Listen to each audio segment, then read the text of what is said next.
Welcome to Shukla study point. आप सभी का स्वागत है आपके अपने YouTube channel Shukla study point में। मैं शिवम शुक्ला आप सभी दोस्तों का हार्दिक स्वागत करता हूं। आज के वीडियो के माध्यम से हम लोग चर्चा करेंगे होम साइंस के बारे में, जो कि बीए फिफ्थ सेमेस्टर के छात्र छात्राओं के लिए बहुत ही महत्वपूर्ण होगा। बीए फिफ्थ सेमेस्टर में आपको बता दूं कि एक सब्जेक्ट के आपको 2 पेपर पढ़ने पड़ते हैं, ठीक है। तो 2 पेपर में आपको जो पढ़ना पड़ता है उसका चैप्टर वाइज जो वीडियो होगा वो तो मिलता रहेगा, और इसके अलावा उसका सिलेबस भी मैंने दे दिया है। अब जो है मॉडल पेपर के लिए आप लोग लगातार कमेंट कर रहे थे कि सर जी मॉडल पेपर दे दीजिए, एक एक मॉडल पेपर आप दे दीजिए, उसके बाद में चैप्टर वाइज वीडियो करवाते रहिए, ठीक है, ताकि ये पता लगे कि भाई प्रश्न पत्र जो है कैसे आने वाला है। कुछ विश्वविद्यालय हैं जो कि ऑब्जेक्टिव परीक्षा करवाते हैं, कुछ विश्वविद्यालय हैं जो कि लिखित करवाते हैं, ठीक है। तो चिंता करने की आपको आवश्यकता नहीं, मैं लिखित मॉडल पेपर भी दूंगा और ऑब्जेक्टिव भी दूंगा। ऑब्जेक्टिव इससे पहले आप लोग यूनिट नंबर 1 के ऑब्जेक्टिव प्रश्नों को आपने देखा होगा, ठीक है। 1-2 दिनों में और भी उसको दे दूंगा मैं, और भी ऑब्जेक्टिव मॉडल पेपर। और ये लिखित मॉडल पेपर है आपका। लिखित मॉडल पेपर मतलब जिसमें आपके अति लघु उत्तरीय, लघु उत्तरीय और दीर्घ उत्तरीय टाइप के प्रश्न पूछे जाएंगे। क्लियर। पेपर नंबर 1 में आपको पढ़ना पड़ता है वस्त्रों का सतही अलंकरण, और पेपर नंबर 2 में आपको पढ़ना पड़ता है सामुदायिक विकास और कार्यक्रम योजना के बारे में। तो आइए हम चर्चा करते हैं वस्त्रों का सतही अलंकरण, इससे कौन कौन से प्रश्न बन सकते हैं, ठीक है, या कपड़ों की सतह का अलंकरण। देखिए, जब आप बीए तृतीय वर्ष में होते हैं तो एक सब्जेक्ट के आपको 2 पेपर देने होते हैं, और 2 सेमेस्टर भी होंगे आपके, एक तो पंचम सेमेस्टर और एक षष्ठ सेमेस्टर, ठीक है। 2 सेमेस्टर आपको थर्ड ईयर में देने होंगे। थर्ड ईयर में एक सब्जेक्ट आपका छूट भी जाता है। गृह विज्ञान की अगर बात की जाए तो इसका जो प्रथम प्रश्न पत्र है, इसमें आपको पढ़ना क्या है, सरफेस ऑर्नामेंटेशन ऑफ फैब्रिक्स, ठीक है। यानी कपड़ों का सरफेस माने सतही, ऑर्नामेंटेशन माने होता है अलंकरण, ठीक है। फैब्रिक्स माने होता है वस्त्र या एक प्रकार से कपड़े, ठीक है। तो वस्त्रों का किसका, वस्त्रों का सतही अलंकरण, सरफेस का जो या सतह का अलंकरण जो होता है, सतह कपड़े की सतह को कैसे सजाया जाता है, उसी से रिलेटेड प्रश्न यहाँ पर आते हैं। जैसे कपड़ों की सतह को एक प्रकार से आप वो कपड़ों की फिनिशिंग करके यानी परिसज्जा करके, कपड़ों पर रंगाई करके, कपड़ों की बुनाई, कपड़ों की छपाई, कढ़ाई और भी तमाम सारे सजावट के तरीके होते हैं। कपड़ों की धुलाई, ठीक है, छपाई, ठीक है, उसमें प्रिंटिंग करवाना हुआ, कई प्रकार की चीज़ कर करके आप कपड़ों का सतह का एक प्रकार से जो मतलब सतह को आप सजाते हैं, सतह अच्छी लगती है। तो ये चीज़ें यहाँ पर मैं आपको बताने का काम करता हूँ, ठीक है। तो सरफेस ऑर्नामेंटेशन ऑफ फैब्रिक्स के बारे में हमको जानना है। मोस्ट इंपॉर्टेंट क्वेश्चंस और आंसर्स होंगे। इसमें 3 टाइप के प्रश्न पूछे जाते हैं लिखित टाइप की परीक्षा में, ठीक है। एक होते हैं आपके अति लघु उत्तरीय प्रश्न, ठीक है। अति लघु उत्तरीय प्रश्न जो है वो खंड आ से पूछे जाते हैं, और इन प्रश्नों को आप सभी को पता होगा कि 50 शब्दों में लिखना होता है, ठीक है। और 2 नंबर दिए जाते हैं इस प्रश्न करने के लिए आपको। क्लियर। ये बात ध्यान रखिए, 10 की संख्या में प्रश्न पूछे जाते हैं, ये बात ध्यान रखिएगा। और ही बहुत छोटे छोटे प्रश्न होते हैं, तो इन प्रश्नों को आप ऐसा करें कि अगर अति लघु उत्तरीय प्रश्न आपके तैयार हो जाते हैं तो आपको नंबर मिलने के चांसेस ज़्यादा हो जाते हैं। क्योंकि अति लघु उत्तरीय प्रश्न जो होते हैं फैक्ट की बात करते हैं, और बाकी जो होते हैं वो तथ्यात्मक जानकारी प्रस्तुत करने की बात करते हैं। अर्थात उसमें आप अपने ज्ञान का एक प्रकार से विस्तार जरूर कर सकते हैं। और इसमें क्या होता है, इसमें आपको एग्जैक्ट जानकारी देनी होती है, इसमें आप बना करके नहीं लिखिएगा। जो अति लघु उत्तरीय प्रश्न होते हैं इनको आप एक प्रकार से बना करके बिल्कुल भी ना लिखें। प्रयास यही करें कि सारे के सारे प्रश्नों के उत्तर आपके मतलब आपको याद हों, आपको आते हों, तो ज़्यादा बेटर रहेगा। और शुरुआती पन्नों में इनको अगर आप लिख देंगे, अगर सारे प्रश्न आते हैं तो एक आध प्रश्न नहीं भी आता तो आप लपेट सकते हैं इधर उधर से, लेकिन लपेटना है अगर तो आप दीर्घ उत्तरीय में लपेट सकते हैं, या फिर लघु उत्तरीय में एक प्रकार से थोड़ा सा आप बढ़ा चढ़ा करके अपनी तरफ से इधर उधर की चीज़ें इंक्लूड करके लिख सकते हैं। उससे आपका नंबर गलत नहीं, मतलब वो क्वेश्चन का आंसर जो है गलत नहीं होता है। क्लियर। बाकी इसमें आप लपेटने में थोड़ा सा फंसेंगे या फंसेंगी तो दिक्कत हो जाएगी थोड़ा सा। इसमें क्या होता है कि एग्जामिनर जो होता है छोटे प्रश्नों को जल्दी चेक कर लेता है, ताकि उसके पास समय कम होता है। और जब ऐसा वो करता है, कई सारे प्रोफेसर से मेरी बात हुई तो उन लोगों ने बताया कि सर जी इतना टाइम तो होता नहीं कि भाई हम सारी की सारी कॉपी को पढ़ेंगे, एक एक उत्तर को पढ़ेंगे। बस वो क्या करते हैं, मूल्यांकन करते हैं, ठीक है। मूल्यांकन कैसे करते हैं, छोटे से प्रश्नों को देख लिया कि भाई इस छोटे से प्रश्न का उत्तर बच्चा कैसे लिख रहा है, और फिर उसके बाद में उन्होंने उसी छोटे प्रश्न के आधार पर बड़े प्रश्नों का मूल्यांकन कर दिया, और ज़्यादा नहीं पढ़ा, थोड़ा बहुत दे करके नंबर दे देते हैं, ठीक है। तो वस्त्रों का सतही अलंकरण, इसी का सॉल्व मॉडल पेपर है ये। एक तो अति लघु उत्तरीय प्रश्न होते हैं, एक लघु उत्तरीय होते हैं और एक दीर्घ उत्तरीय। लघु उत्तरीय प्रश्नों को 200 शब्दों में लिखना होता है, और दीर्घ उत्तरीय प्रश्नों को आपको 500 शब्दों में लिखना होता है, ठीक है। ये बात ध्यान रखिएगा। सबसे पहले हम चर्चा करेंगे अति लघु उत्तरीय प्रश्नों पर। तो 10 की संख्या में पूछे जाते हैं, 50 शब्दों में एक प्रश्न का उत्तर लिखना होता है, सभी प्रश्न करने अनिवार्य होते हैं। आइए चर्चा करते हैं। सबसे पहला प्रश्न आपकी स्क्रीन पर आ चुका है, वस्त्रों की परिसज्जा किसे कहते हैं। वस्त्रों की परिसज्जा के बारे में, यानी कि फिनिशेस ऑफ फैब्रिक्स, जिसको अंग्रेजी में बोलते हैं, उसी को बोलते हैं वस्त्रों की परिसज्जा। तो कोई भी प्रक्रिया ऐसी हो जो वस्त्र के गुण या वस्त्र की जो क्वालिटी होती है या उसके अंतिम प्रयोग या उपयोगिता में सुधार लाता है, उसी प्रक्रिया को खास करके हम परिसज्जा कहते हैं। परिसज्जा माने सजावट करना, फिनिशिस करना। फिनिशिस का मतलब क्या होता है, जैसे कि आप जैसे फिनिशिंग करते हैं ना, कि फिनिशिंग आ गई अम्मन गाड़ी में, जैसे कोई मोटरसाइकिल लेके गए, उस पर एक प्रकार से आपने क्या करवा लिया, उसकी धुलाई करवा दी, तो फिनिशिंग आ जाती है, एक प्रकार से चमक आ जाती है गाड़ी में। तो उसी चमक की बात यहाँ पर परिसज्जा के द्वारा की जाती है। वस्त्र एक प्रकार से, वैसे अगर वस्त्र को बुन दिया जाए तो उतना ज़्यादा अच्छा नहीं लगता है, लेकिन जब अगर उस पर फिनिशिंग वगैरह हो जाती है, फिनिशेस हो जाती है, यानी कि परिसज्जा हो जाती है उसकी, तो बड़ा अच्छा लगता है। और आजकल आप देख रहे हैं सभी लोग फिनिशेस वाले वस्त्र ही, परिसज्जित वस्त्र ही पहनने का प्रयास करते हैं, जिसमें कुछ छपा हो, जिसमें कुछ बना हो, यही सारी चीज़ें लोग पहनते हैं और अच्छा भी लगता है। सबसे पहली बात, वस्त्र की परिसज्जा का मतलब होता है कि कपड़ा जो है वस्त्रों की परिसज्जा से मजबूत भी होता है, टिकाऊ भी हो जाता है, और उसमें फफूंदी और कीड़ा लगने का जो डर होता है वह भी खत्म हो जाता है परिसज्जा करने से। ठीक है, पहली बात। दूसरी बात, परिसज्जा इसलिए की जाती है वस्त्रों पर क्योंकि कपड़े जो है लचीले हो जाते हैं और जिससे पहनने में आसानी होती है, और शरीर में कपड़े की फिटिंग जो होती है वो उचित हो जाती है अगर फिनिशेस हो जाती, परिसज्जा हो जाती। परिसज्जा में सारी चीज़ें दिखी जाएंगी ना, कि एक प्रकार से कितना लंबाई का व्यक्ति है, कितनी चौड़ाई का व्यक्ति है, कितनी कमर है, कितनी, एक प्रकार से सारी चीज़ें उसमें देखी जाती है। तो ये एक प्रकार से क्या होता है परिसज्जा में, और तमाम प्रकार की चीज़ें, बुनाई कढ़ाई से लेकर के छपाई और ये सब और तमाम प्रकार के सजावट के तरीके होते हैं जो अपनाए जाते हैं और कपड़े को अच्छा बनाया जाता है। इसके अलावा कपड़े में सिलवटें नहीं पड़ती हैं इससे, जिसे उसे आसानी से आप पहन सकते हैं। इसके अलावा कपड़े को आसानी से आप एक प्रकार से धो करके साफ़ कर सकते हैं अगर फिनिशेस से कपड़ा है, और इस पर पानी और धूप का विपरीत प्रभाव नहीं पड़ता अगर कपड़े में परिसज्जा कर दी जाती है। ठीक है, और धोने के पश्चात कपड़ा सिकुड़े नहीं, उसका आकार जैसा पहले था वैसा ही बना रहे, इसके कारण से भी, मतलब इसको लेकर के भी फिनिशेस की जाती है, इसको लेकर के भी परिसज्जा की जाती है ताकि कपड़ा सिकुड़े न ज़्यादा, कपड़े में क्रीच जो है वो बनी रहे। तो इस प्रकार से ऐसे कपड़े जो होते हैं वो जो है उन पर परिसज्जा की जाती है। तो कपड़ों पर परिसज्जा या वस्त्रों की परिसज्जा का मतलब यही होता है। वस्त्रों की परिसज्जा का सीधा सा उद्देश्य ये है कि कपड़े की उपयोगिता को बढ़ाया जाए।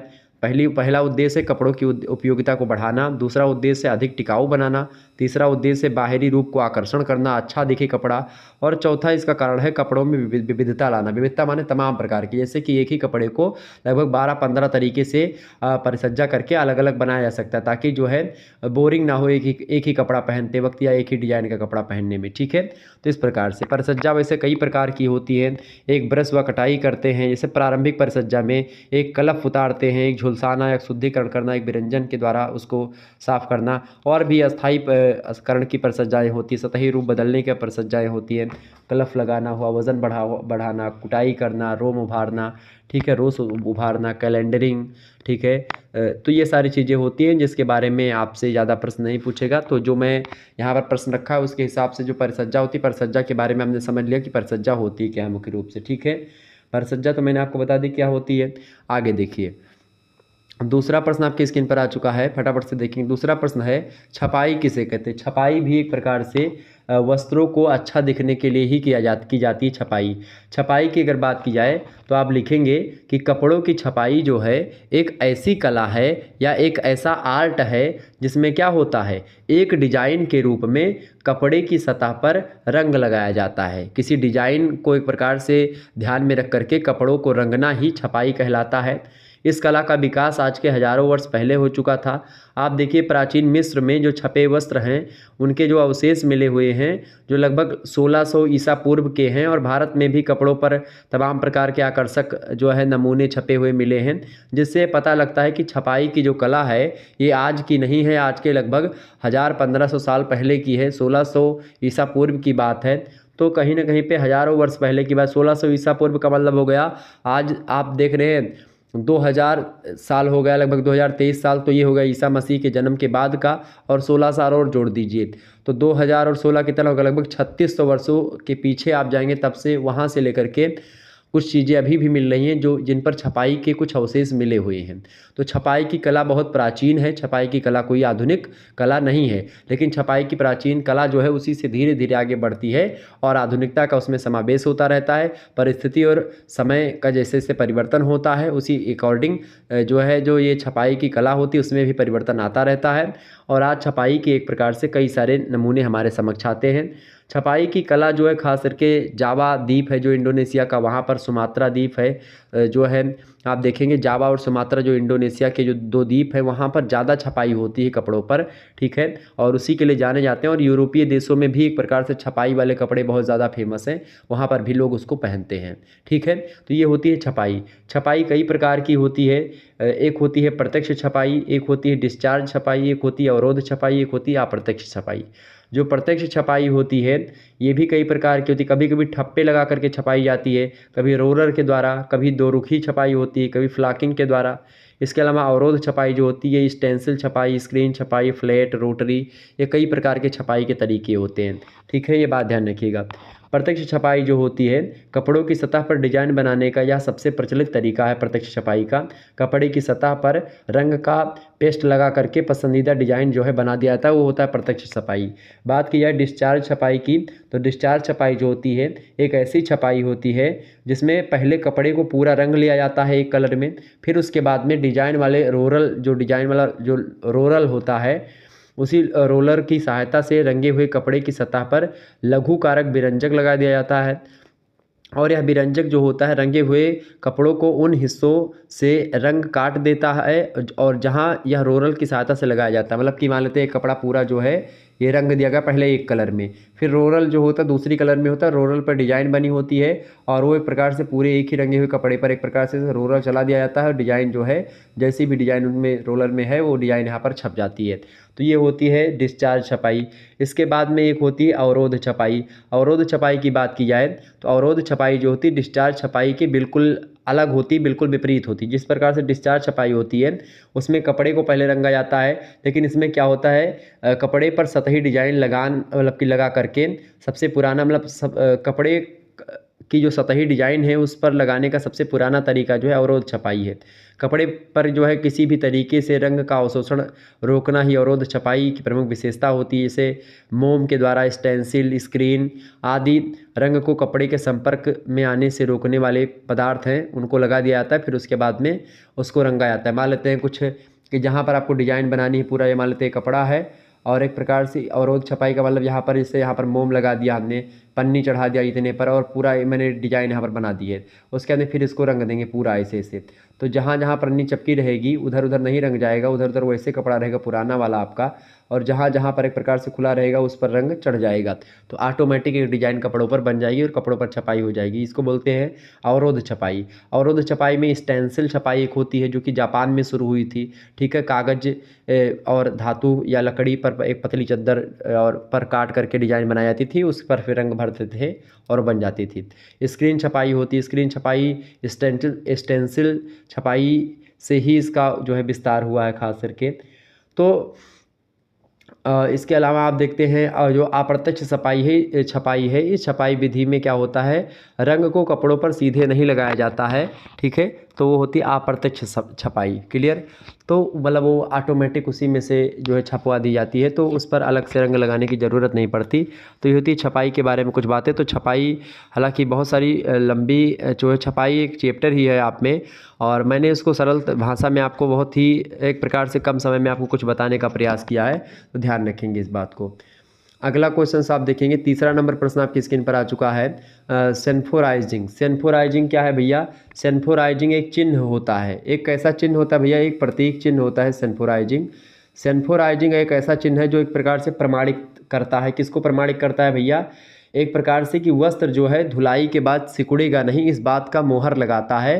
जैसे ISI का मार्क लगा रहता है तो आप जानते हैं कि ये चीज़ शुद्ध है, ये चीज़ अच्छा है। जब ये मार्क देखते हैं कि भाई आप कपड़ा देखते हैं तो ये भाई ये फला कंपनी का है, तो उस पर मोहर लगी हुई होती है, तो आपको लगता है कि भाई हाँ ये ओरिजिनल कपड़ा है। इसी प्रकार से सेंफोराइजिंग जो है एक व्यापारिक चिन्ह होता है जो इस बात का द्योतक है कि छाप जो है वो मतलब एक प्रकार से सेंफोराइज्ड मतलब छाप ही होता है एक प्रकार से, हिंदी में अगर बोले तो इसका मतलब होता है कि जब अगर सल्फोराइजिंग का छाप लगा है तो इसका मतलब कपड़ा जो है आपका धुलाई करने के बाद में भी सिकुड़ेगा नहीं। कोई कोई कपड़े होते हैं कि आप धुलाई करें और धुलाई के बाद कपड़े सिकुड़ जाते हैं, ठीक है। तो ऐसे कपड़े जिन पर सल्फोराइजिंग के चिन्ह लगे हैं वो कपड़े धुलाई के बाद सिकुड़ेंगे नहीं।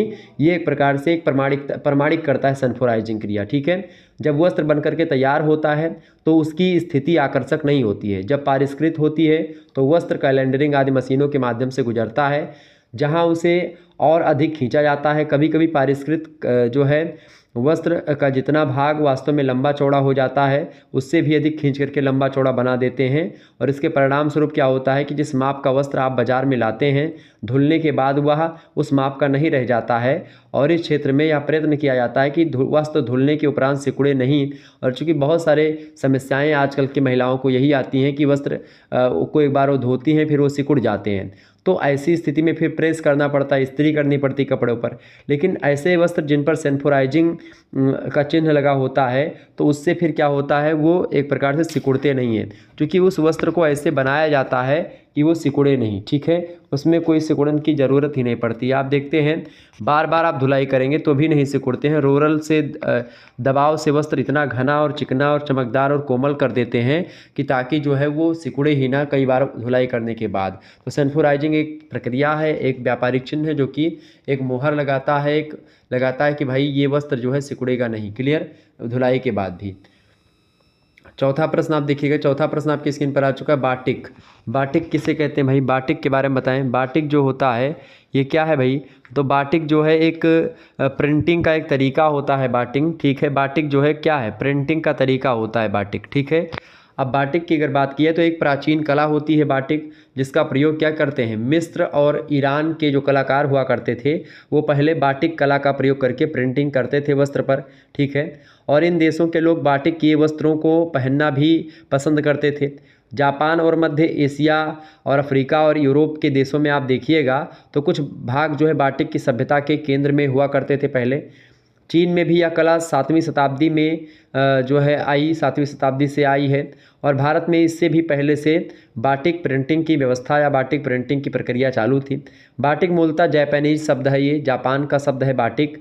बाटिक का मतलब होता है, बाटिक शब्द जो है किस भाषा का शब्द है, आपसे यही प्रश्न पूछेगा तो ये जापानी भाषा का शब्द है। बात ध्यान रखिएगा, किस भाषा का शब्द है, जापानी भाषा का शब्द है, जिसका अर्थ होता है कपड़े पर डिजाइन बनाने के तरीके, ठीक है।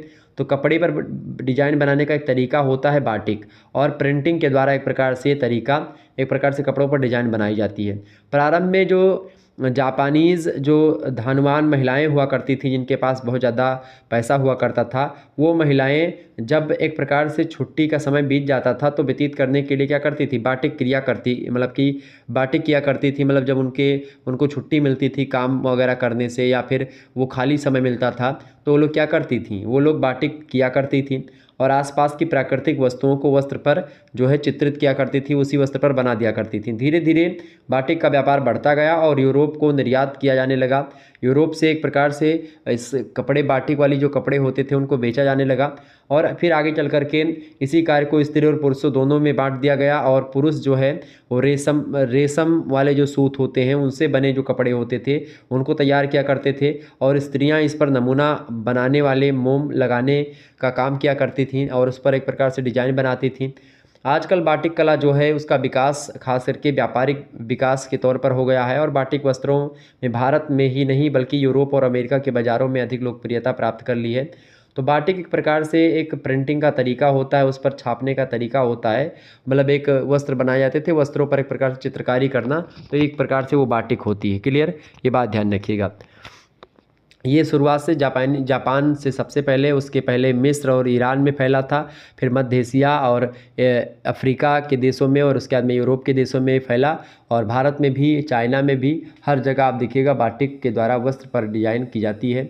अगला प्रश्न है 5वां नंबर प्रश्न आपकी स्क्रीन पर आ चुका है। रोलर छपाई किसे कहते हैं। रोलर छपाई से आप क्या समझते हैं, फटाफट से आप बताने का प्रयास करेंगे। रोलर छपाई जो है इम्पोर्टेंट छपाई है, छपाई का एक प्रकार है, बताएं, फटाफट से बताने का प्रयास करेंगे। रोलर छपाई किसे कहते हैं। तो रोलर छपाई की अगर बात की जाए तो इस विधि में क्या होता है, रोलर छपाई में, कि एक बड़ा लोहा होता है और उसी का एक बेलन होता है, बड़े लोहे का, ठीक है। तो एक बड़े लोहे का एक क्या होता है, एक बेलन होता है, ठीक है। और वो बेलन जो होता है बड़े लोहे का, उसके चारों ओर पहले एक कंबल फिर एक मोटा चादर लपेट दे दिया जाता है और उसके पश्चात वस्त्र जिस पर छपाई का कार्य करना होता है, जिस वस्त्र पर छपाई करना होता है उसे लपेट दिया जाता है इसी में।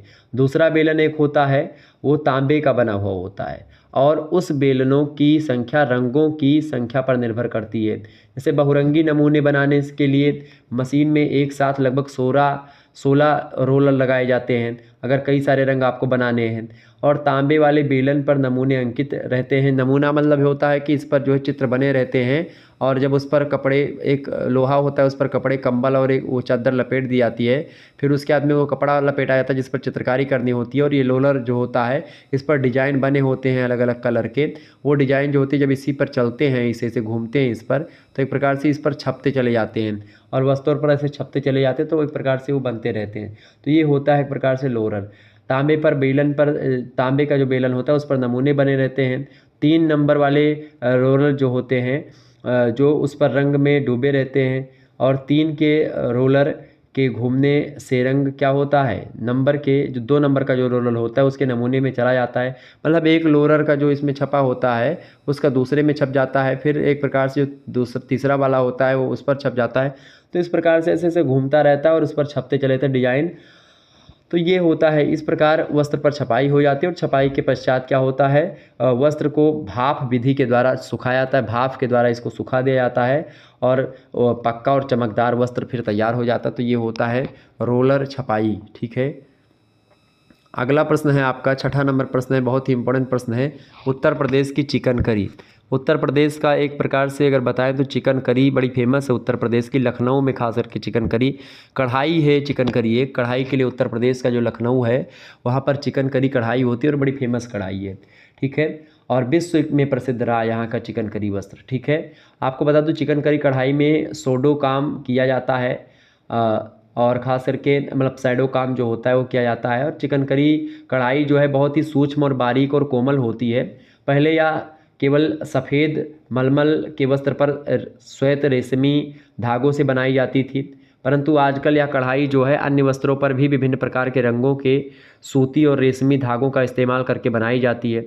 चिकन करी करने से पूर्व वस्त्र पर नमूने ट्रेस यानी छाप लिए जाते हैं। जो नमूना होता है यानी जो डिज़ाइन होती पहले उसको उस वस्त्र पर छाप लिया जाता है जिस पर छपाई करनी होती है, जिस पर जो कढ़ाई करनी होती है उस पर पूरी डिज़ाइन पहले बन जाती है। और जो नमूना या जो सांचा होता है उसको प्राकृतिक स्रोत एवं घरेलू उपयोग की दैनिक वस्तुओं पर आधारित बनाया जाता है। जैसे चावल का दाना हो गया उससे बना लिया, या गेहूँ की बाली हो गई उससे बना लिया, या फूल पत्तियों से बना लिया, आम से, ठीक है, पशु पक्षी मोर तोता इत्यादि इस पर जो है बना दिए जाते हैं। चिकन करी में मुख्यतः साटिन, स्टेम, मूरी और हेरिंग जो है बाने मतलब कि बोन टाँके का उपयोग किया जाता है। बखिया और विभिन्न टाँकों की मदद से नमूने के अलग अलग भाग को इसमें दिखाया जाता है। जाली टाँकों से क्या होता है, चिकन करी का काम अधिकतर साड़ियों पर किया जाता है और इसके अतिरिक्त पुरुषों के कुर्तों पर भी चिकन करी कढ़ाई की जाती है, टोपियों पर पुरुषों के, और इसके अलावा कॉलर पर, और इसके अलावा मेज पोस्ट पर, दुपट्टों पर, रुमाल पर, सलवार कुर्ता पर, ब्लाउज़ पर, इन सभी स्थानों पर एक प्रकार से ये कढ़ाई की जाती है जो चिकन करी होती है। यह कढ़ाई पहले सफ़ेद मलमल पर सफ़ेद सूत या रेशम से ही की जाती थी, लेकिन आजकल जो है ये कढ़ाई हर एक रंग के कपड़ों पर की जाती है और हर एक धागों की मदद से ये कढ़ाई आजकल फेमस है और की जाती है। ठीक है, आपको बता दूं चिकन करी कढ़ाई मुख्य रूप से 3 प्रकार से की जाती है। ठीक है, जो चिकन करी उत्तर प्रदेश की वो 3 तरीके से होती है। एक तो होती चपटी, यानी एक प्रकार से बखिया और कटाओ कढ़ाई चपटी प्रकार की होती है। और दूसरी जो कढ़ाई होती है ये होती है गांठदार या उभरी हुई कढ़ाई, जैसे मुर्री और फंदा गांठ करके या उभरी कढ़ाई एक प्रकार से बनाई जाती है, तो वो होती है गांठदार या उभरी हुई मतलब कि कढ़ाई। ठीक है, कढ़ाई। और तीसरी जो कढ़ाई होती है वो होती है भाई जालीदार। जालीदार की जो कढ़ाई होती है उसमें क्या होता है, धागे खींच करके उसकी कढ़ाई जैसे मतलब कि धागों को एक प्रकार से जालीदार नुमा एक प्रकार से उसको कढ़ाई की जाती है। और जाली बनाने की विधि एक प्रकार से अलग होती है, लेकिन ये थोड़ा सा उसी से मिलती जुलती है, इसीलिए इसको जाली नुमा कहते हैं। इसमें मद्रास जाली, कलकत्ता जाली आदि जो कि बहुत ही जटिल हैं। बुखिया कढ़ाई वास्तव में चिकनकारी ही होती है और यह कढ़ाई अत्यंत जटिल है। डिजाइन के कपड़े के उल्टी तरह को रिंग जो है बोन टाँके से कढ़े जाते हैं। ये सफ़ेद कपड़े के सीधी तरफ अपारदर्शक दिखाई पड़ते हैं और डिजाइन में फूल पत्ती के किनारों पर एक प्रकार से सादी बखिया की भांति छोटे छोटे टाँके दिखाई पड़ते हैं। और इस कढ़ाई की तुलना वर्तमान काल की जो शैडो वर्क है उससे की जाती है। तो जो शैडो वर्क होता है वही होता है एक प्रकार से जालीदार कढ़ाई, ठीक है, जिसको आजकल आप शैडो वर्क कहते हैं, उसी को बोलते हैं जालीदार कढ़ाई। जालीदार कढ़ाई की अगर बात की जाए तो ये उत्तर प्रदेश के लखनऊ की फेमस कढ़ाई है। उत्तर प्रदेश की राजधानी लखनऊ, वहाँ पर ये कढ़ाई बड़ी फेमस है, ठीक है। आगे देखते हैं। अगला क्वेश्चन आपकी स्क्रीन पर आ चुका है। 7वां नंबर प्रश्न है कांथा। कांथा या कसीदा अथवा कसीदा। कांथा जो है ये कहाँ की कढ़ाई भाई? कांथा जो है ये खास करके जो बंगाली औरतें होती हैं वो चूँकि बहुत ज़्यादा मितव्ययी होती। मितव्ययी का मतलब होता है बहुत कम खर्चीली होती हैं। तो एक प्रकार से उनके दिमाग में बहुत सारी चीज़ें आती रहती हैं और वो क्या करती हैं, जो पुराने कपड़े होते हैं उन पुराने कपड़ों को इधर उधर जो फैले होते घर में पड़े होते हैं उन सभी को इकट्ठा करती हैं और उसको विशेष प्रकार के टाकों से सिल देती हैं उन कपड़ों को और मोटी गद्दी की तरह बना देती हैं। और इनके किनारों को सबसे पहले सिल दिया जाता है, बाद में मध्य भाग पर कथानकों तथा पौराणिक कथाओं पर अंकित नमूने जो होते हैं इस पर छापे जाते हैं, ठीक है। साधारण टाँकों से उस पर बनाए जाते हैं। टाँके सुंदर और अति सूक्ष्म होते हैं। कांथा जो है ये पटना, हुगली, फरीदपुर, खुलना, पूर्वी तथा पश्चिमी बंगाल में बनाए जाते हैं। खास करके कांथा का उपयोग चारपाई तथा चौकी पर बिछाने हेतु जो बिस्तर के लिए वो मतलब कि जैसे जो कथरी और रजाई तकिया ये सब होती है। अच्छा, अभी एक मुश्किल से 10 दिन हुआ होगा, बिहार से कुछ लोग आए थे हमारे गाँव में और वो एक मशीन लेकर के आए थे और वो मशीन में क्या होता था, इसी कांथे टाइप की एक प्रकार से चीज़ें वो कर रहे थे। एक मशीन थी तो उसमें वो बोले कि भाई आपके घर में जितने पुराने और फटे वस्त्र हैं उन सभी को निकाल लाओ। तो हमारी माता श्री सब निकाल करके जितने पुराने कपड़े थे सब निकाल करके ले गई। अब वो लोग रजाई वजाई बना दिए, गद्दा बना दिए हैं। तो उसमें क्या करते हैं, जितना जो कपड़ा होता है वो सब कपड़ा उसी मशीन में एक प्रकार से ऐसे ऐसे लोरल लगे होते हैं और उसी मशीन में क्या करते थे, ऐसे कपड़े को एक प्रकार से ऐसे घुमा घुमा करके खूब अच्छे तरीके से ऐसे भर लेते थे उसको, मतलब घुमाते थे खूब अच्छे तरीके से उसको, ताकि कपड़े जो एकदम से ऐंठ जाएँ, ऐंठन ज़्यादा पड़ जाए और उसको ऐसे इसी में लगा देते थे ऐंठे हुए कपड़े को। और एक प्रकार से इसमें जो है मतलब नोक निकली होती थी जैसे कांटों की भांति, ठीक है। और उसी नोक में कपड़े फंस फंस करके वो रुई बना देते थे उस कपड़े का, पुराने कपड़े का ये रुई बना देते थे और उसी रुई को एक प्रकार से गद्दे और उसमें खोल में उसमें भर करके और एक प्रकार से गद्दा रजाई ये सब बना देते थे, तकिया बना देते थे, ठीक है। तो इस प्रकार से ये कांथा वगैरह जो है ये बंगाल, बिहार यहाँ सब ज़्यादा फेमस है, ठीक है। और इस पर जो है जो चौकी या उस पर चारपाई पर या तख्ते पर बिछाया जाने वाला जो कथरी या जो रजाई होती है उसमें प्रयोग किया जाता है और यही होता है। इसमें खास करके कई सारी चीज़ें बॉर्डर बनाने के लिए कई रंगों का प्रयोग होता है इसमें, जैसे लाल, पीला, हरा, नीला और भी तमाम सारे जामुनी, काला, कई चीज़ों का प्रयोग किया जाता है। तो कुल मिलाकर के यही होता है। रंग संयोजन, टाकों की समानता, सूक्ष्मता और बारीकी तथा नमूनों की सुंदर सामंजस्य से कांथा वस्त्र जो है अत्यंत सौंदर्यमय एवं आकर्षक लगते हैं और पुराने फटे वस्त्रों को इकट्ठा करके उनको सिल करके एक ऐसा वस्त्र बनाते हैं जो कि एक प्रकार से बहुत ही ज़्यादा क्या होते हैं, आकर्षक भी दिखते हैं। क्लियर? तो ये होता है कांथा। लेकिन इसके बाद में अगर बात की जाए, अगला जो यहीं पर दिया हुआ है कसीदा। कसीदा क्या होता है भाई? कसीदा जो है कश्मीर का एक प्रकार से बड़ा फेमस है। कश्मीर में कश्मीर की कढ़ाई है कसीदा, ठीक है।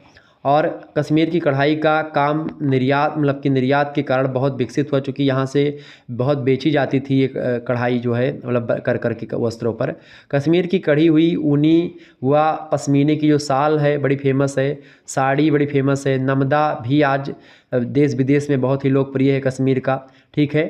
तो ये सब एक प्रकार कसीदा में क्या होता है, साधारण टाँके, हेरिंग, वोन, चेन, उल्टी बखिया, साटिन फंदे वाले टाँके प्रयोग किए जाते हैं। कश्मीर की कढ़ाई के कारीगरों की विशेष उपलब्धियां हैं। ख़ास करके बहुत ज़्यादा एक प्रकार से कश्मीर में कढ़ाई के लिए कश्मीर जाना जाता है और ख़ास करके उनकी कसीदा कढ़ाई जो है वो तो एक प्रकार से बहुत ज़्यादा इम्पोर्टेंट है और बहुत ज़्यादा फेमस है। रेशमी वस्त्र पर रेशम तथा ऊनी वस्त्र पर रेशमी व ऊनी धागों का प्रयोग किया जाता है। रेशमी वस्त्रों पर रेशम की धागों का, ऊनी वस्त्रों पर रेशम और ऊनी दोनों धागों का प्रयोग करके इस पर जो है कढ़ाई की जाती है। उसके नमूने वहीं की प्रकृति के चिनार के पत्ते, चूँकि चिनार के पत्ते कश्मीर के फेमस हैं, रंग बिरंगी चिड़िया, फल फूल के जो गुच्छे होते हैं वो सब खास करके इस प्रकार के वस्त्रों पर बनाए जाते हैं, इस प्रकार की कढ़ाई में, कसीदा में। और कश्मीर की जो जमावार साल होती है वो भी बड़ी फेमस है और उसकी बराबरी कोई नहीं कर सकता। जो जमावार साल होती, जामावार साल कश्मीर की बड़ी फेमस होती है। कसीदा कढ़ाई वस्त्र के दोनों तरफ से एक समान रहती है और कढ़ाई रंग बिरंगे ऊनी और रेशमी धागों का प्रयोग करके ही की जाती है, ये बात ध्यान रखिए। यानी तो एक तो ऊनी धागों के मतलब से होगी, या तो रेशमी धागों से एक प्रकार से कढ़ाई की जाती है। किस पर? कसीदा जो कढ़ाई होती है वो, ठीक, किस धागों से? रेशमी और ऊनी धागों से की जाती है। नेक्स्ट क्वेश्चन आप देखेंगे। अगला प्रश्न आपके स्क्रीन पर आ चुका है। 8वां प्रश्न है, पटोला अथवा कलमदार वस्त्र क्या होते हैं? पटोला किसे कहते हैं बताएं भाई। पटोला बड़ी फेमस है और आपको बता दूं, पटेला की अगर बात की जाए, पटोला जो है ये गुजरात का बड़ा फेमस एक प्रकार से वस्त्र है पटोला। और पटोला की अगर बात की जाए तो गुजरात में बनाया जाता है पटोला, और बम्बई, सूरत और अहमदाबाद इसमें भी अब बनने लगा है। आजकल उड़ीसा में जो बनी साड़ियाँ होती हैं पटोला के नमूने के आधार पर बनाई जाती हैं। पटोला निर्माण में खास करके पूर्व रंग योजना के अनुसार धागों को बांध करके रंग लिया जाता है। फिर धागों को इस विधि के अनुसार पहले हल्के रंगों में, फिर उसके बाद में गहरे रंगों में बहुत सावधानी पूर्वक रंगा जाता है, क्योंकि तनिक भी असावधानी अगर उसमें होती है तो वस्त्र के नमूने में अंतर आ जाने का डर जो है लगातार बना रहता है। तो इस कारण से बहुत ही बारीकी से इसको करना पड़ता है। अलवर जो ज़िला पड़ता है, अलवर में तो कुछ रंगरेज रंगने के काम में इतने निपुण हो गए हैं लोग कि एक ही वस्त्र के दोनों ओर 2 प्रकार के नमूने को रंग करके तैयार कर देते हैं। और वस्त्रों के दोनों ओर नमूनेदार, मतलब कि नमूनेदार बन जाते हैं, दोनों तरफ एक प्रकार से वैसे ही कढ़ाई कर, मतलब कि वैसे ही डिजाइन बना देते हैं।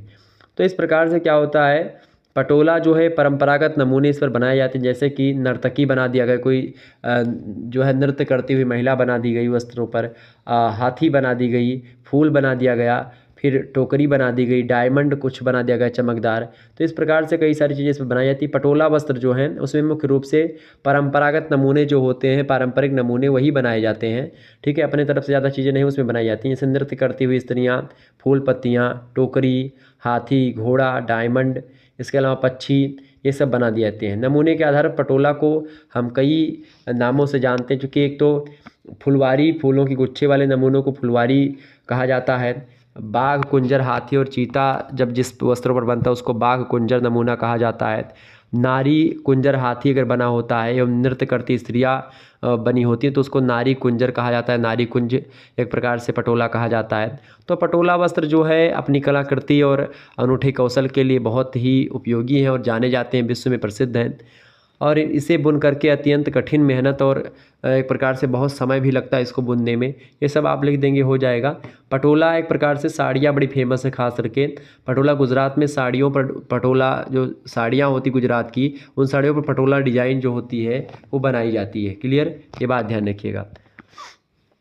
अगला प्रश्न है आपका कलमदार वस्त्र। कलमदार वस्त्र क्या होते हैं भाई? कलमदार वस्त्र की बात की है तो कलमदार वस्त्र को ही पालमपुरी वस्त्र कहा जाता है या पालमपुरी कहा जाता है, ठीक है।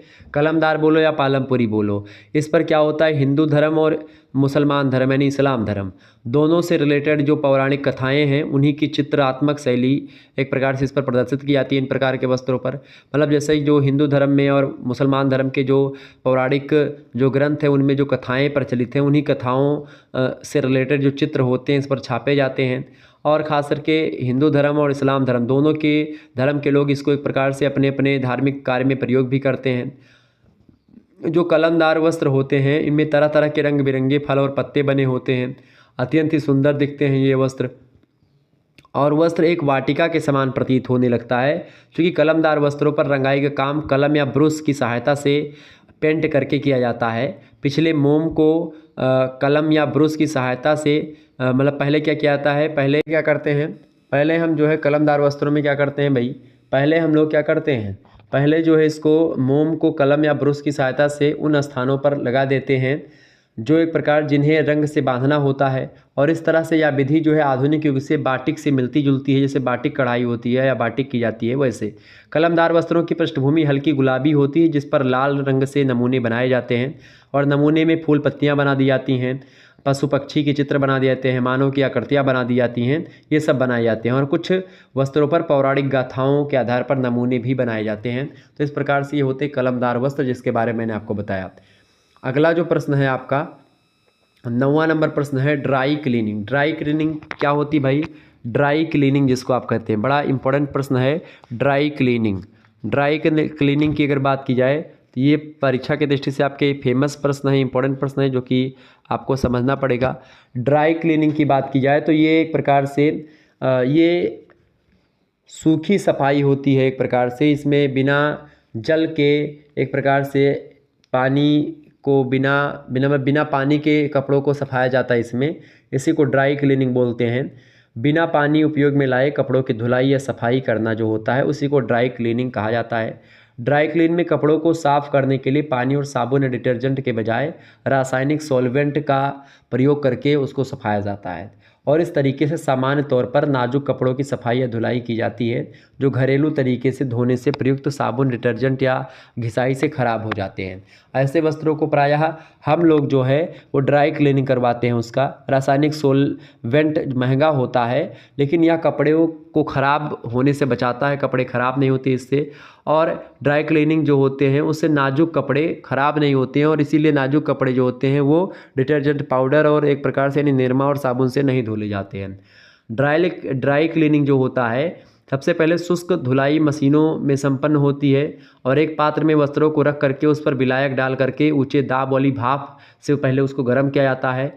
फिर उसके बाद में पात्र में से विलायक जो होता है यानी जिसमें मिलाना है उसको बहा करके बाहर निकाल दिया जाता है। कभी कभी वस्त्रों पर ऐसे दाग पड़े रहते हैं जो कार्बनिक विलायकों में घुलते नहीं हैं। तो ड्राई क्लीनिंग पानी के उपयोग के बिना कपड़ों को साफ़ करने की प्रक्रिया है, और भले यह कितना अजीब लगे, ड्राई क्लीनिंग वास्तव में आपके कपड़ों को साफ़ करती है। और ड्राई क्लीनिंग से क्या होता है, कपड़े आपके बेकार नहीं होते, कपड़े आपके बहुत उनकी जो लंबी जो समय है वो ज़्यादा बढ़ जाती है।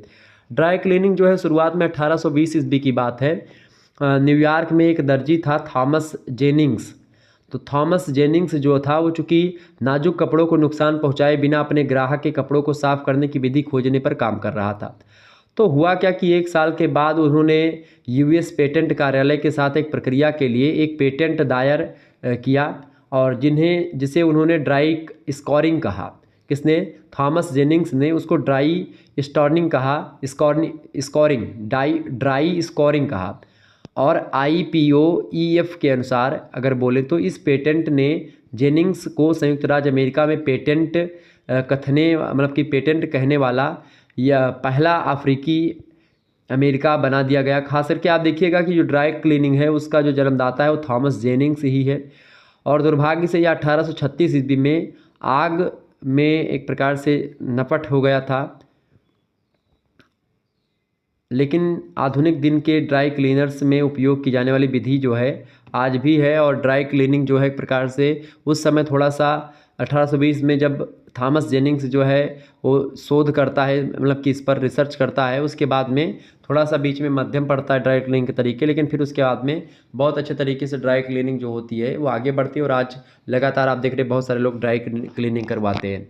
ठीक है, तो ये हो गई एक प्रकार से धुलने के तरीके हैं, एक प्रकार से धुलाई के तरीका है ड्राई क्लीनिंग। ठीक है, ये बात ध्यान रखिएगा। आगे बढ़ते और भी चीज़ों को जानने का प्रयास करते हैं। 10वां क्वेश्चन से विरंजक। तो ड्राई क्लीनिंग का सीधा सा मतलब होता है 50 शब्दों में लिखना, ज़्यादा विस्तार से आपको लिखने की ज़रूरत नहीं है। अगला प्रश्न, विरंजक क्या होता है? विरंजक जो होता है वो किसी भी रासायनिक उत्पाद का एक सामान्य नाम होता है। कोई भी रासायनिक पदार्थ है उसको आप विरंजक बोल सकते हैं और एक सामान्य नाम होता है। इसका उपयोग, विरंजक का उपयोग क्या करने में किया जाता है? तो इसका उपयोग करते हैं जो औद्योगिक या घरेलू रूप से जो कपड़े होते हैं उनके रेशों से रंग हटाने की प्रक्रिया को हम विरंजन प्रक्रिया कहते हैं। ठीक है, और ख़ास करके इसमें क्या होता है, जो दाग धब्बे होते हैं उनको हटाया जाता है, उसको साफ़ किया जाता है। तो विरंजक घोल के द्वारा ही दाग और धब्बों को सफाया जाता है, हटाया जाता है उससे। क्लियर, ये बात ध्यान रखिएगा। जैसे आप देखते हैं कि इसमें ख़ास करके ब्लीचिंग पाउडर, कैल्शियम ऑक्सीक्लोराइड, ठीक है, ये खास करके ज़्यादा फेमस है।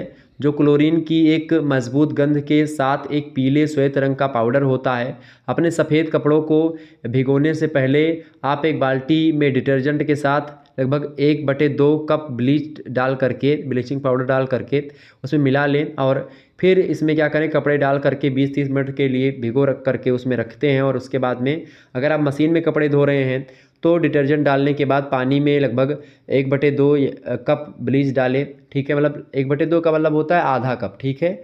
तो आधा कप उसमें ब्लीच पाउडर आप डालें और उसके बाद में आप नॉर्मल वॉश में कपड़े धो सकते हैं। इससे क्या होता है, कपड़े एक प्रकार से बिरेंजा के माध्यम से जब धुले जाते हैं तो उसमें ज़्यादा दिक्कत नहीं होती है। तो एक प्रकार से खास करके जो डिटर्जेंट पाउडर वगैरह होता है तो उसी टाइप का एक रासायनिक पदार्थ होता है, मतलब कि जिसमें आपका खास करके ब्लीचिंग पाउडर कैल्शियम ऑक्सीक्लोराइड, ठीक है। तो ये होता है कपड़े धुलने के तरीकों में प्रयोग की जाने वाली चीज़ें। आगे बढ़ते, केवल 5 प्रश्नों के उत्तर देने, खंडवा से 200 शब्दों में एक प्रश्न का उत्तर लिखना है, बात भी आप ध्यान रखिएगा। तो सबसे पहले हम समझते हैं पहला प्रश्न। देखिए ये लघुत्तरीय टाइप के प्रश्न हैं। पहला प्रश्न है, साबुन और डिटर्जेंट जो पाउडर होता है उसकी सफाई क्रिया को बताइए। डिटर्जेंट और साबुन की सफाई क्रिया के बारे में आप क्या जानते हैं? तो धुलाई खास करके डिटर्जेंट पाउडर से भी की जाती है और साबुन से भी की जाती है। धुलाई में वस्त्र की गंदगी और तेल आदि के चिकने धब्बे हटाने में साबुन जो होता है बहुत ही महत्वपूर्ण उपयोगिता निभाता है। चूँकि साबुन जो होता है वो तैलीय वस्त्रों को जल्दी हटा देता है। चूँकि इसके बनाने में चर्बी तथा क्षार के सम्मिश्रण का प्रयोग किया जाता है और इसके लिए रेशों की चर्बी से जो साबुन बनाया जाता है वह वनस्पति की चर्बी से बने हुए साबुन की अपेक्षा अधिक कड़ा होता है। और इससे क्या होता है, वस्त्र अधिक जो है अच्छे तरीके से साफ़ हो जाता है। साबुन बनाने में मुख्य रूप से कास्टिक सोडा जो होता है उसका प्रयोग किया जाता है और साबुन से वस्त्र के रेशों में पानी सरलतापूर्वक प्रवेश कर लेता है और इससे क्या होता है, कपड़े की ऊपरी सतह की प्रतिरोध शक्ति भी समाप्त हो जाती है। और साबुन का घोल जो होता है साधारण पानी की अपेक्षा अधिक गीला कर सकता है कपड़े को और अच्छे तरीके से उनके प्रत्येक रेशों में एक प्रकार से घुस जाता है और उनकी मैल को बाहर निकालता है, मैल को काटता है एक प्रकार से, ऐसा कहें, ठीक है। साधारणतः खास करके जो साबुन होते हैं ये वस्त्र में धूल के कण और घी, तेल या जो चिकने पदार्थ की गंदगी होती है, साबुन का घोल जो होता है उन चिकने पदार्थों को हटा देता है और वे वस्त्र से खास करके हट करके पानी में वो चले जाते हैं, उसमें मिल जाते हैं जो घोल होता है। जैसे आप अगर घर में कभी कपड़ा धुले होंगे तो जानते होंगे, पहले निरमा या फिर साबुन भी होता है तो पहले पानी से धुल करके उसके फिर साबुन से उस पर रगड़ते हैं, फिर उस पर एक प्रकार से ब्रश से एक प्रकार से रगड़ते हैं तो वो सारी जो मैलें होती तुरंत निकल जाती हैं। वो साधारण पानी से अगर आप ब्रश से रगड़ेंगे तो नहीं निकलेगा, कपड़ा आपका फट जाएगा, मतलब ज़्यादा दिक्कत हो जाएगी उसमें, लेकिन वो नहीं निकलेगा। लेकिन अगर वही आप साबुन के घोल या डिटर्जेंट के घोल से साफ़ करेंगे तो जल्दी एक प्रकार से उसके रेशों में घुस जाएगा और वहाँ से मैल को काट देगा, क्योंकि वो क्रिया करता है, रासायनिक क्रिया कर लेता है, ठीक है। ये बात ध्यान रखिएगा। तो चिकनाई हटने से क्या होता है, कपड़े बड़े अच्छे दिखते हैं और साबुन के प्रयोग से धूल और चिकनाई दोनों को ही दूर किया जा सकता है। जब साबुन पानी के संपर्क में आता है तो पानी की क्रियाशीलता के कारण से अम्ल पदार्थ जो होता है उसके कारण जो है चारों तरफ वो फैलने लगता है, जिससे क्या होता है, धोने की प्रक्रिया में सरलता हो जाती है। चिकनाई रहित वस्त्र की गंदगी वस्त्र को साधारणतः पानी में डुबो करके धोने से साफ की जा सकती है, किंतु साबुन की सहायता से पानी की क्रियाशीलता बढ़ जाती है और गंदगी बहुत ही जल्दी और बहुत ही सरल तरीके से भाग जाती है, ठीक है। तो ये होता है साबुन के द्वारा। डिटर्जेंट पाउडर की बात की जाए तो इसको एक प्रकार से सीधे एक प्रकार से जो निरमा होता है उसको सीधे आप बाल्टी में डालें, बाल्टी में डाल करके उसको घोल लें पहले, उसके बाद में कपड़े उसी में भिगो दें। आप देखिए कुछ देर भिगोने के बाद में आधा 1 घंटे भिगोए रहें, आधा घंटे लगभग या 20 मिनट भिगो दें, फिर उसके बाद दोबारा से उसको पटक पटक करके लोग छाँटते हैं, आप लोग देखते हैं। तो शोधक और पानी का घोल वस्त्रों में प्रवेश करके उसे गीला कर देता है और गंदगी और चिकनाई को नरम कर देता है। और जब वस्त्र घोल में इधर उधर उल्टा पलटा जाता है, मसला जाता है, तो गंदगी और चिकनाई नन्हे कणों के भांति जो है वो अलग हो जाते, विभक्त हो जाते हैं। और ख़ास करके कपड़े को घोल में ऊपर नीचे करने से, मसलने से जो होते हैं ये कण जो होते हैं गंदगी के, वो बाहर निकल जाते हैं। इस प्रकार से घोल गंदा हो जाता है और घोल में डिटर्जेंट की मात्रा अपर्याप्त है तो यह कण जो है घोल में नहीं आते हैं। तो एक प्रकार से क्या होता है कि गंदगी को साफ़ करने के लिए पहले पानी का घोल तैयार किया था, पानी में डिटर्जेंट पाउडर मिला करके। तो ये होता है सफाई की क्रिया जो कि साबुन और डिटर्जेंट पाउडर से की जाती है, ये बात ध्यान रखिएगा। आगे बढ़ते हैं, अगला क्वेश्चन। अगला प्रश्न आपकी स्क्रीन पर आ चुका है। दूसरा नंबर प्रश्न है, मृदु जल और कठोर जल में मुख्य अंतर क्या है, जबकि दोनों का अणुसूत्र H2O है। मतलब अगर दोनों के रासायनिक सूत्रों की बात की जाए, चाहे मृदु जल की और चाहे कठोर जल की, तो दोनों का रासायनिक सूत्र कितना H2E है। मतलब कि रासायनिक सूत्र मतलब क्या होता है, जो रासायनिक सूत्र है इसका खास करके पॉलिटिकल मतलब कि सॉरी रसायन शास्त्र की भाषा में, रसायन विज्ञान की भाषा में H2O कहा जाता है मृदु जल को और कठोर जल को। तो दोनों में अंतर क्या है? अंतर ये है मेरे भाई दोनों का, पहला अंतर तो ये है कि देखें, आप सभी लोग लिखेंगे, पहला अंतर है मृदु जल और कठोर जल में, जो कठोर जल होता है वो जो होता है उसी को जल कहते हैं। कठोर जल उस जल को कहते हैं जिसमें साबुन या झाग अच्छी तरह से नहीं बनता है। तो कठोर जल में झाग नहीं बनता है, सबसे पहली बात। साबुन और किसी भी डिटर्जेंट को अगर आप घोलेंगे तो जो जो बुज्जा निकलता है उसमें जो झाग निकलता है वो झाग नहीं निकलेगा, ठीक है। लेकिन अगर मृदु जल की बात करेंगे, मृदु जल में क्या होता है, मृदु जल में क्या होता है, साबुन का झाग अच्छी तरीके से बनता है, खूब फेना निकलता है, ठीक है।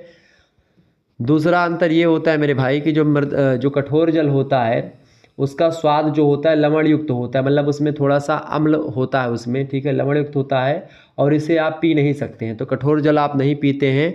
आप कौन सा जल पीते हैं? आप मृदु जल पीते हैं। मृदु जल पीने में ठीक लगता है और हम जो उपयोग में पीने के लिए लेते हैं वो मृदु जल ही लेते हैं।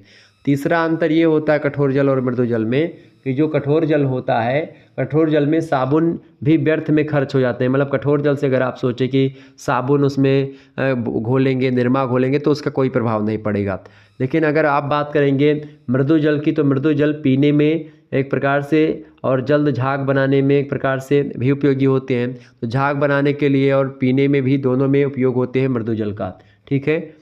चौथा अंतर आप लिख दीजिएगा, जो कठोर जल होता है इस जल में उपस्थित कैल्शियम या मैग्नीशियम के सल्फेट, क्लोराइड या कार्बोनेट झाग के बनने में बाधा पहुंचाते हैं। जबकि अगर बात की जाए मृदु जल की, तो मृदु जल एक प्रकार से मृदु जल में कुछ भी ऐसा नहीं होता जो कि दोनों का अणुसूत्र H2O ही, मतलब H2O ही होता है, इसमें कोई दिक्कत नहीं होती है। और कठोर जल में क्या होता है, कैल्शियम और मैग्नीशियम के सल्फेट जो होते हैं, क्लोराइड या कार्बोनेट, वो एक प्रकार से होते हैं, इसीलिए झाग नहीं बनता है। लेकिन इसमें क्या होता है, मृदु जल में कोई प्रक्रिया नहीं होती, कोई और तत्व नहीं विद्यमान होता, H2O ही विद्यमान होता है इसमें, ठीक है। हाइड्रोजन और ऑक्सीजन के तत्व ही विद्यमान होते हैं। क्लियर? ये बात ध्यान रखिएगा। समझ में आ रही चीज़ें? तो हाइड्रोजन के 2 परमाणु और ऑक्सीजन के 1 परमाणु के संयोग से जो है जल का निर्माण होता है, H2O का निर्माण होता है। और पृथ्वी का अधिकांश भाग जो है वो जल से ही बना हुआ है, जल ही उसमें आपको मिलेगा। क्लियर? ये बात ध्यान रखिएगा। तो इस प्रकार के ये अंतर रहे दोनों में।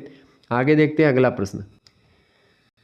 अगला प्रश्न आपका, बंधेज वस्त्र किस तरह निर्मित किया जाता है? बंधेज वस्त्र जो होता है वो किस तरह से बनाया जाता है, किस तरह से निर्मित किया जाता है, इसके बारे में बताएं।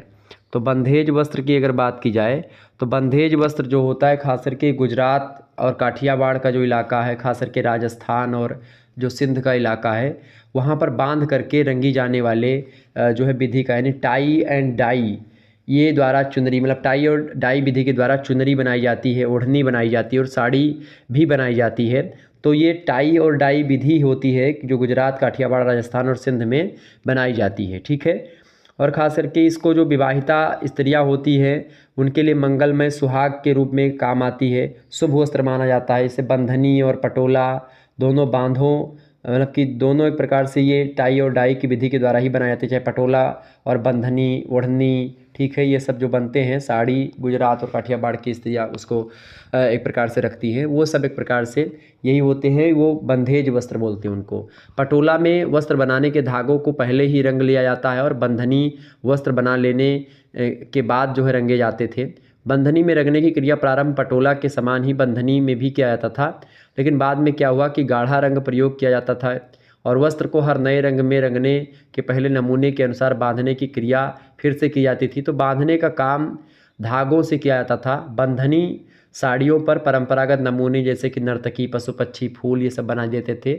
और इसके अलावा एक बूटे या 4 बूटे या 7 बूटे वाले नमूने भी बनाए जाते थे इस पर। कुछ बंदेज के काम में बिंदियाँ दिखाई देती हैं, जैसे बूंद या बांध, इस टाइप का कुछ बना दिया गया। राजस्थान में शेखावटी की बंधेज सबसे अधिक बारीक होती है।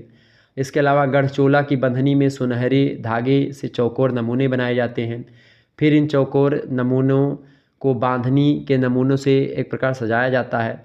और बांधनी वस्त्रों में खास करके मोठड़ा एक है, और एक पंचरंगी, एक साफा, एक ओढ़नी, एक साड़ी, और जोधपुर की जो फागड़ियाँ होती है, ये सब विशेष रूप से प्रसिद्ध है और ये सब बनाए जाते हैं। बंधेज का कार्य जो है वो मलमल, सिफोन, लट्ठे, सूती और रेशमी, इन सभी वस्त्रों से बनाया जाता है, इन सभी सूतों से बनाया जाता है। ठीक है, तो ये सब होते बंधनी वस्त्र जो होते हैं, बंधेज वस्त्र या जिसको आप टाई एंड डाई वस्त्र कहते हैं, ये सब गुजरात, काठियावाड़, राजस्थान और सिंध में खास करके जो है बनाए जाते हैं। ओढ़नी वगैरह जो होती है, साड़ी हुई बनती है, जो साफा होता है सर में बांधने वाला वो भी बनता है, उस पर कई सारी चित्रकारी की जाती है। क्लियर। अगला प्रश्न आपकी स्क्रीन पर आ चुका है, पंजाब की फुलकारी के बारे में आप क्या जानती हैं, समझाइए। पंजाब की फुलकारी, पंजाब में फुलकारी जिस प्रकार से है, मतलब पंजाब में फुलकारी तो आप सभी लोग जानते होंगे। पंजाब की फुलकारी जिस प्रकार से, एक प्रकार से कढ़ाई होती है और ख़ास करके पंजाब में की जाती है। रोहतक, करनाल, हिसार, ये सब जो शहर है इसमें फुलकारी बड़ी फेमस है पंजाब की, और जाट लोगों में इस कढ़ाई का प्रचलन बहुत अधिक था। क्योंकि फुलकारी जो है साधारण लाल या सफ़ेद मोटे सूती कपड़े या खद्दर का जो वस्त्र होता है उस पर बनाई जाती थी। कढ़ाई में रफू करने वाले जो टाँके होते हैं उसका प्रयोग किया जाता था। श्वेत यानी सफ़ेद, लाल, पीला और कत्थई रंग के जो रेशमी धागे होते हैं उनसे फुलकारी की कढ़ाई की जाती है तो ज़्यादा अच्छा लगता है। और इसके अलावा फूलों के नमूने इस पर बनाए जाते हैं, खड़े, पड़े या तिरछे किसी तरीके से बना दिए जाते हैं, और ज्यामितीय डिजाइन में भी बनाए जाते हैं। तो इस प्रकार से ये पंजाब की फुलकारी होती है। और आपको बता दूं कि प्राचीन प्रथा के अनुसार पंजाबी परिवार में कन्या का विवाह जो होता है उसमें उपहार के रूप में फुलकारी के जो वस्त्र होते हैं, फुलकारी कढ़ाई वाले, वो दिए जाते हैं। और ख़ास करके जैसे चांद, सूरज, बन, फूल, सागर, तरंग, कंठहार, ये सब बनाया जाता है उन फुलकारी डिजाइन मतलब की कढ़ाई में। फुलकारी कई प्रकार की होती है। एक तो चोप फुलकारी होती है। चोप फुलकारी जो होती है ये एक शादी की फुलकारी होती है जो दुल्हन को उसकी नानी के द्वारा भेंट की जाती है, और शादी के चूड़ा समारोह होता है शादी में खास करके पंजाबियों में, तो उसके दौरान पहनी जाती है। और यह आकार में सबसे बड़ा होता है और केवल लाल रंग के कपड़े पर कढ़ाई की जाती है। धागा सुनहरे पीले रंग का होता है जिसमें हरे रंग में एक या फिर दो रूपांकन बुरी मतलब की नज़र से दूर होते हैं, मतलब एक प्रकार से ऐसे ताकि बुरी नज़र ना लगे कन्या को। लाल और पीले धागे तो है, इसके अलावा उसमें एक आध दो हरे धागे का भी प्रयोग कर दिया जाता है। तो ये होता है चोप फुलकारी। इसके अलावा सुबेर फुलकारी एक होती है। सुबेर फुलकारी जो होती है विवाह समारोह के दौरान जब फेरे लिए जाते हैं तो उस दौरान पहनी जाती है। यह लाल रंग में होती है और प्रत्येक कोने में 5 पुष्प रूपांकनों और केंद्र में 5 के साथ कसीदाकारी की जाती है। कसीदा मैंने आपको बताया था, कसीदा कश्मीर की कढ़ाई होती है एक, ठीक है, तो वो करी जाती है। इसके अलावा तीसरी जो फुलकारी होती है सालू फुलकारी। सालू फुलकारी जो होती है सादे लाल खद्दर में एक साल होती है जो दैनिक उपयोग के लिए प्रयोग की जाती है। इसमें साल के दौरान साल के मैदान में कुछ ही दूरी पर फूलों की बूटी की कसीदाकारी होती है। इसके अलावा एक तिलपत्र फुलकारी होती है। ये एक सस्ता साल होती है, साल ओढ़ने का एक प्रकार से होता है, तो उस पर की जाती है जिस पर पूरे खेत में छोटे छोटे बिंदु कसीदाकारी की जाती है। और इसमें शुभ अवसरों पर सेवकों को भेंट किया जाता है साल को, तो ये तिलपत्र फुलकारी होती है। इसके अलावा पंचरंगा फुलकारी या सतरंगा फुलकारी भी होती है। इसमें 5 या 7 रंगों की ज्यामितीय डिजाइन बनाई जाती है, वो फुलकारी होती है पंचरंगा या सतरंगा। इसके अलावा रेशम सीसा की फुलकारी होती है। इसमें नेवी ब्लू को बेस कलर के रूप में प्रयोग किया जाता है और इसके बाद में उस पर ज्यामितीय जो है आकार के कुछ वस्त्र बनाए जाते हैं, तो वो होती फुलकारी के प्रकार। तो कई फुलकारी पर इसके अलावा शीशेदार फुलकारी होती है, ठीक है। इसके अलावा नीलक फुलकारी होती है, सांची फुलकारी होती है। तो ये सब फुलकारी होती है जो कि पंजाब में बनाई जाती है। क्लियर, ध्यान रखिए, पंजाब की कढ़ाई होती है। अगला प्रश्न आपकी स्क्रीन पर आ चुका है। अगला प्रश्न है 5वां नंबर प्रश्न है, सिंध की कच्छ को समझाइए। सिंध की कक्ष को समझाइए। सिंध की कक्ष का मतलब क्या होता है? सिंध की कक्ष का मतलब एक प्रकार से ये भी कढ़ाई ही होती है। सिंध की कक्ष जो कढ़ाई है, ठीक है, कक्ष वाले एरिया में, सिंध वाले एरिया में ये कढ़ाई की जाती है। कच्छ व काठियावाड़ की कढ़ाई व सिंध की कढ़ाई में बहुत समानता दिखाई पड़ती है।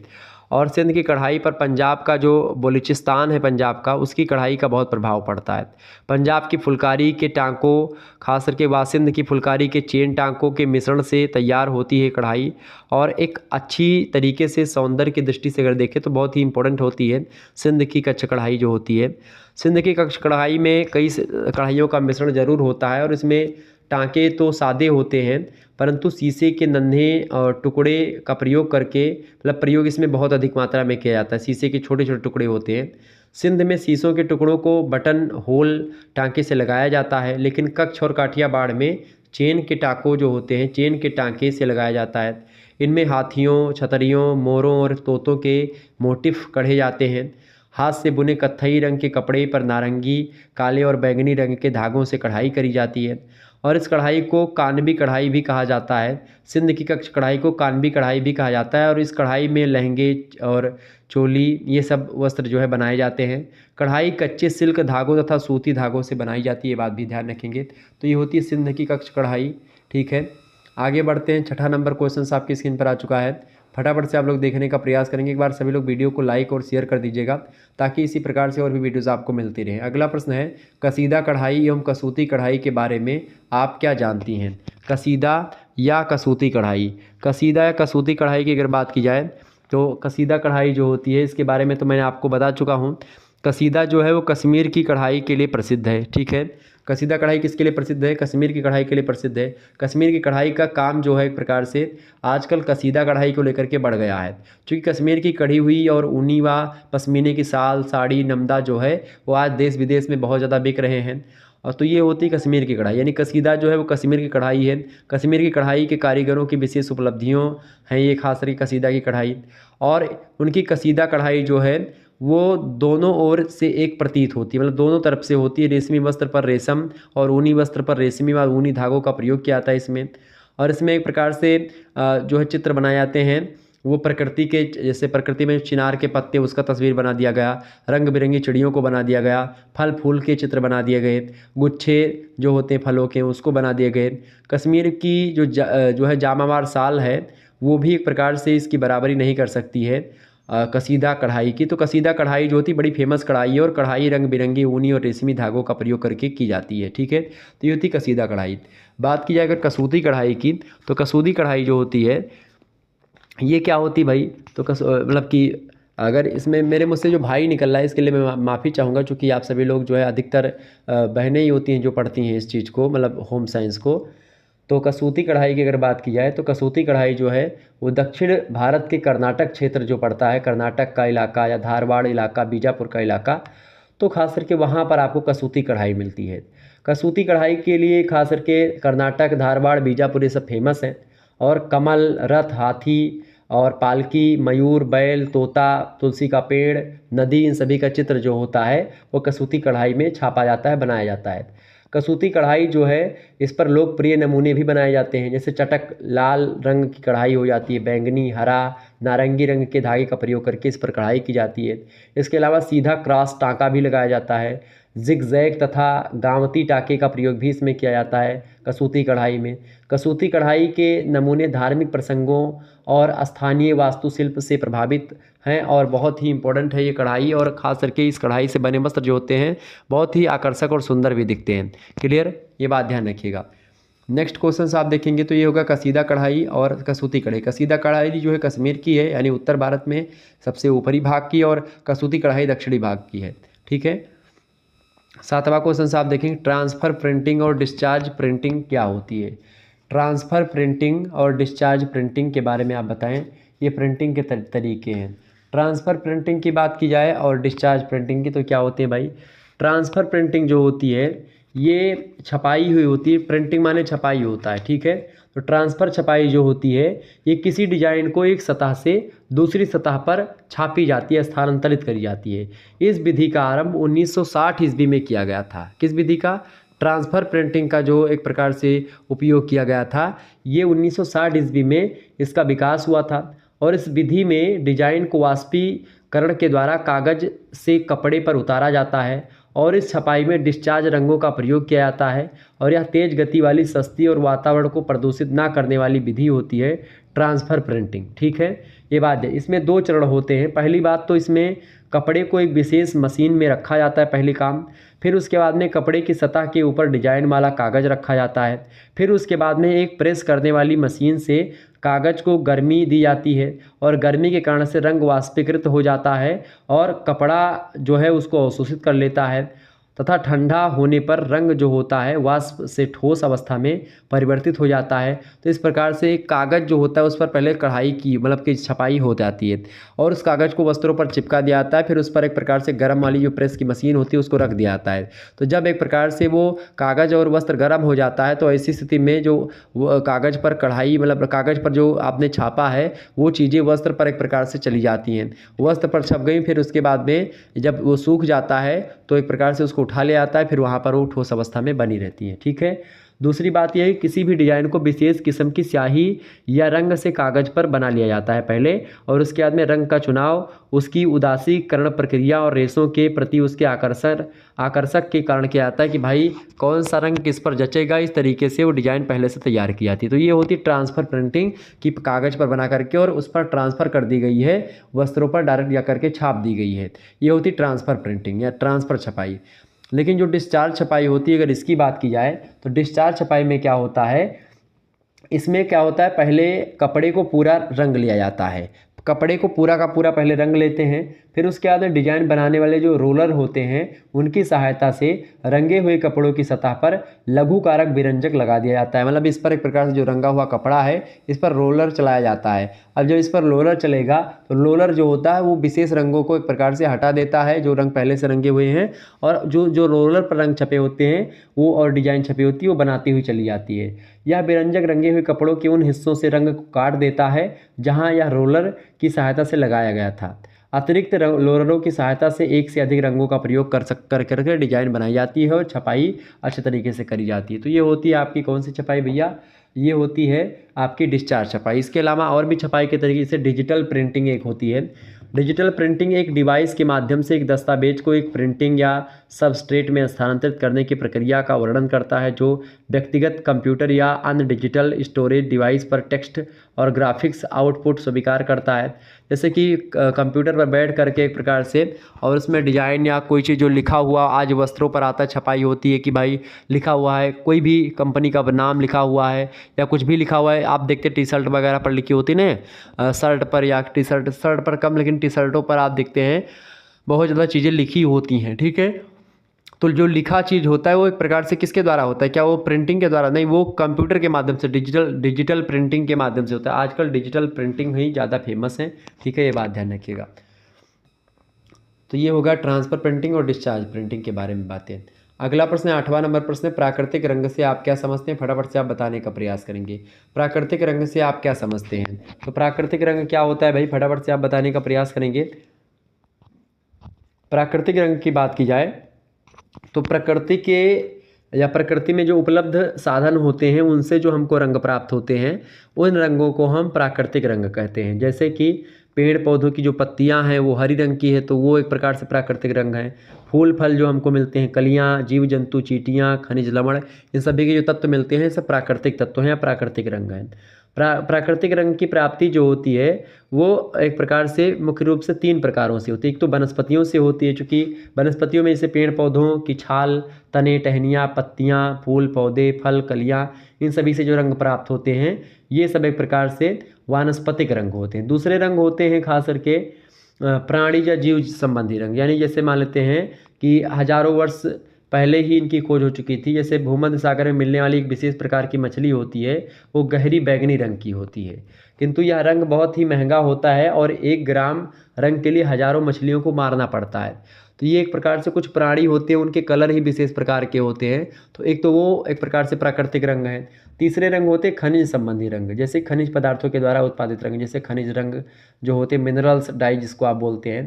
जैसे वर्षा ऋतु में भीगे लोहे के तार पर अगर सफ़ेद वस्त्र सुखाने के लिए आप डाल देते हैं तो कभी कभी वस्त्र में जंग जो होता है, मुरचे के दाग जो होते लग जाते हैं और जब वो पकड़ लेते तो इस पर एक कलर विशेष छप जाता है। और इसी सिद्धांत पर लोहे से ब्राउन, भूरा क्रोम, पीला क्रोम, हरा क्रोम, नारंगी, लोहे की छीलन से प्राप्त रंग जो होते हैं वो खास करके इंडिगो तथा खाकी रंग मुख्य रूप से प्रमुख खनिज रंग होते हैं। तो ये सब एक प्रकार से छप जाते हैं। इसी प्रकार रंग का निर्माण लोहे की छीलन को पानी तथा सिरके के मिश्रण में भिगो दिया जाता है। कुछ दिनों के बाद में हवा की ऑक्सीजन के संपर्क में आकर के भूरे रंग का पानी प्राप्त होता है और इसमें खास करके इसी प्रकार अन्य रसायन अथवा कुछ झरनों का विशिष्ट खनिज युक्त जल जो होता है मिला करके ब्राउन अथवा ईंट का रंग तैयार कर लिया जाता है। ये होते हैं प्राकृतिक रंग। ठीक है, समझ में आ गई होगी बातें। प्राकृतिक रंग जो होते हैं हम प्रकृति के द्वारा आसानी से प्राप्त कर सकते हैं और कहीं से भी प्राप्त कर सकते हैं। इससे वस्त्र सुरक्षित भी रहते हैं। ठीक है। अच्छा, प्राकृतिक रंग जो होता है हम प्राकृतिक द्वारा ही प्राप्त कर सकते हैं और कहीं से नहीं प्राप्त कर सकते हैं। ये इसकी एक सीमा मतलब कि एक सीमितता होती है प्राकृतिक रंग की। तो ये होती है प्राकृतिक रंग। ठीक है, क्लियर हो गई बातें, आगे बढ़ते हैं। तो ये हो गया प्राकृतिक रंग। तो इस प्रकार से आप लोगों ने लघु उत्तरीय प्रश्नों को समझा। दीर्घ उत्तरीय प्रश्नों की बात किया तो देखिए केवल 2 प्रश्न करने होते हैं। यहाँ से 4 प्रश्न दिए जाते हैं खंडशा से। 500 शब्दों में एक प्रश्न का उत्तर लिखना होता है। क्लियर, ध्यान रखेंगे। पहला प्रश्न है, परिसज्जा किसे कहते हैं? क्या सभी वस्त्रों पर परिसज्जा दी जाती है? बिल्कुल, इसके बारे में हम चर्चा करेंगे विस्तार से। एक वीडियो सेपरेट इसकी आएगी तो उसमें हम चर्चा कर लेंगे। ठीक है। अगला प्रश्न, बुनाई क्या है, वर्णन करें। तो बुनाई के बारे में अगर आपको पढ़ना है तो चैप्टर नंबर 1 हमने पढ़ा दिया, उसका वीडियो देख लीजिएगा, उसमें इस प्रश्न का उत्तर आपको मिल जाएगा। अगला प्रश्न है, ऑप्टिकल ब्राइटनिंग क्या है तथा प्रकार इसके बताएं। तो इसके बारे में भी चर्चा करेंगे हम। और अगला प्रश्न है, रंगाई से आप क्या समझते हैं? रंगों के प्रकार का वर्णन कीजिए। तो इस प्रकार ये 4 प्रश्न जो कि आपकी परीक्षा में आने वाले हैं और भी मॉडल पेपर मैं दूंगा। तो इन सभी प्रश्नों पर ऑलरेडी सेपरेट वीडियो में बनाऊंगा, तो आप लोग सभी लोग चैनल को सब्सक्राइब और शेयर कर दीजिएगा। चलिए फिर मिलते हैं हम नेक्स्ट वीडियो में। तब तक के लिए जय हिंद, जय भारत। आप सभी का बहुत बहुत धन्यवाद हमारे से जुड़ने के लिए। इसी प्रकार से अपना प्यार हमेशा बनाए रखिएगा। Good night, I love you, बहुत बहुत धन्यवाद।